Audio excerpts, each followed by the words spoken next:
Sampurasun. Wadah mangcu.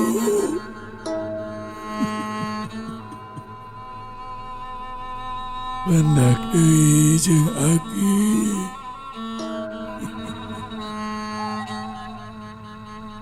Di channel YouTube JKR Official.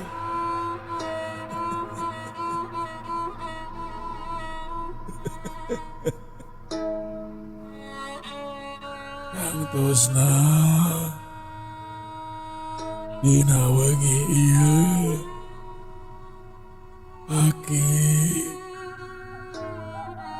sejak ngabaturan deui sadaya pamirsa Jumat Kliwon Reborn. Aki rek ngadongeng ngeunaan carita-carita anu aya di sabudereun urang. Nah, eta ngeunaan urban legend atawa tempat-tempat anu dipercaya kudu lainna ngandung unsur mistis anu pikasieun.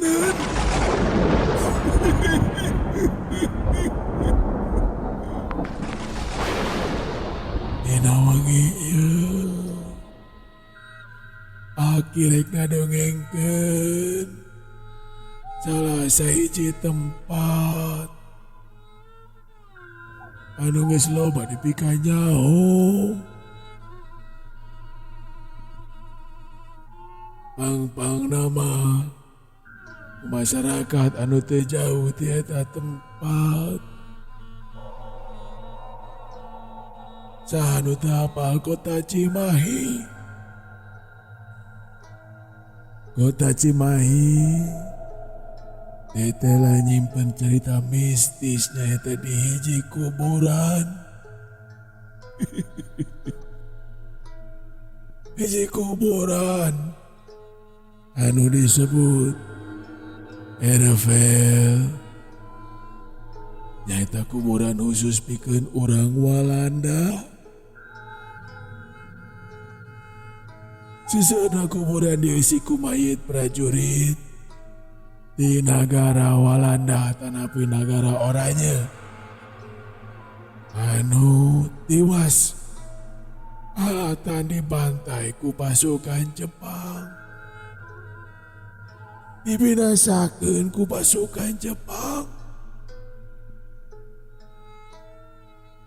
Ervel atawa Taman Kehormatan Walanda anu ayana di Jalan Kerkhof, Desa Leuwi Gajah, Kacamatan Cimahi Selatan. Mangrupa salah sahiji tina 7 Ervel anu sumebar di sakuliweukeun Indonesia. Tak gitu. Makam Ervel diresmikan dina tanggal 20 Desember 1848 sarta dikokolakeun ku Yayasan Orlogs Gravenstichting atau anu disingkat OGS. Nyaeta dihandapkeun naungan Kadutaan Besar Walanda. Status Ervel ieu teh ayeuna milik Walanda. Nah, di Ervel Kerkhof ayeuna aya 5.200 padung anu nunjukeun jumlah jalma anu dikubur di eta tempat.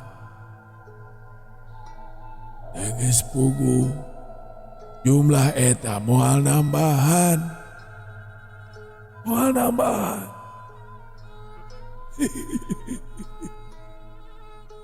Laju mikeun asup ka dinya.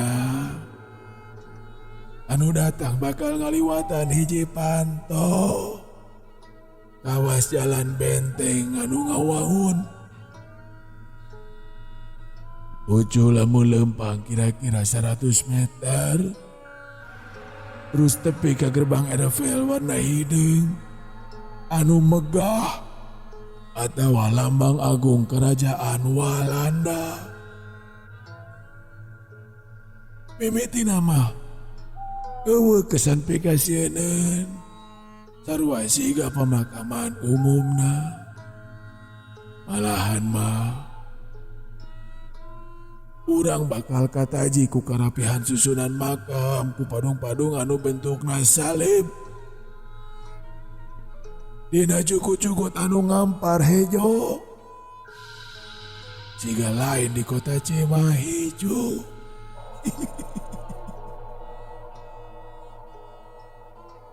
Tapi teu salah.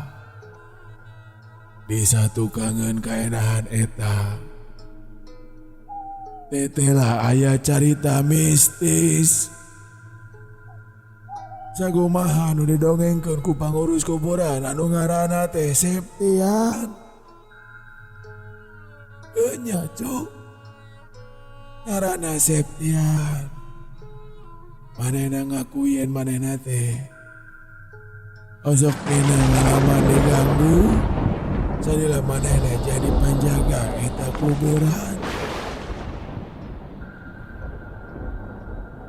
Ketempuan anu paling minang ketinggali ku manehna nyaeta aya pasukan kenil anu make baju pinuh lengkap jika sakumaha tentara Walanda cu.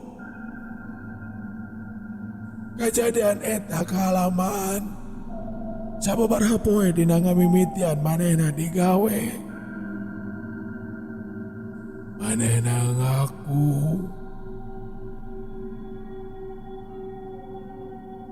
manehna meneng ngadenge sora tapak suku atawa lengkah soldadu jiga anu keur baris. Jika anu keur baris berbaris.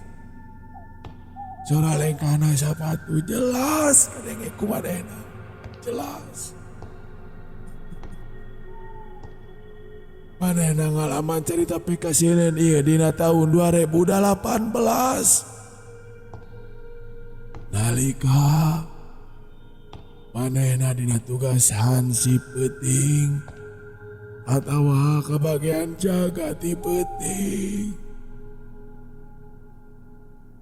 Dina waktu eta manehna keur nangtu ngajaga sorangan. Kebeneran peuting harita aya parem listrik anu ngajadikeun kaayaan beuki pikasieun.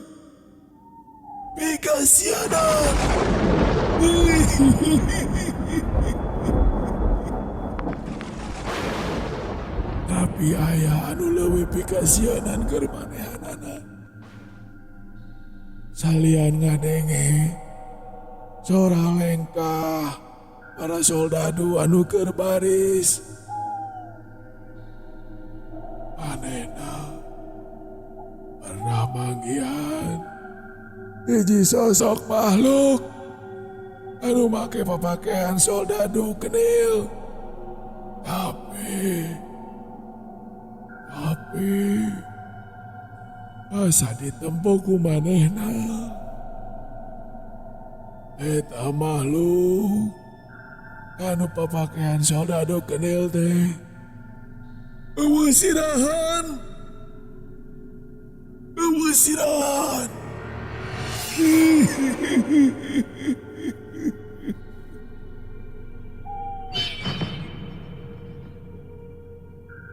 anu matak manehna nepikeun kakasienan harita. Tapi ceuk manehna oge minang nempo ngawujudna hiji wanoja atawa noni walanda pake papakean bodas. Sabalikna lamun manehna keur jaga, lamun manehna keur patroli, eta noni walanda sok katempo ku manehna teh keur leumpang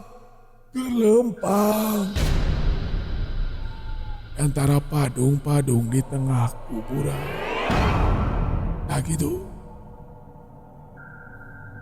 Dagis pugu dina mangsa perang loba urang Walanda anu maot anu balukarna dikurebkeun di dinya sarta cenah aya oge korban anu dimakamkeun di Sumatera. Tapi ayeuna mah awakna dipindahkeun ka Rafael di Leuwih Gajah. Ju matak koma sing hati-hati di mana wae urang ayana bisi urang keur aya di panyabaan ulah sok kamalinaan ulah sok sompral dina saomong-omongna urang teu nyaho bisi hiji tempat anu didatangan ku orang atawa kaliwatan ku orang teh salah sahiji tempat anu nyimpan misteri anu dipikasieun ku masyarakat kalobaan.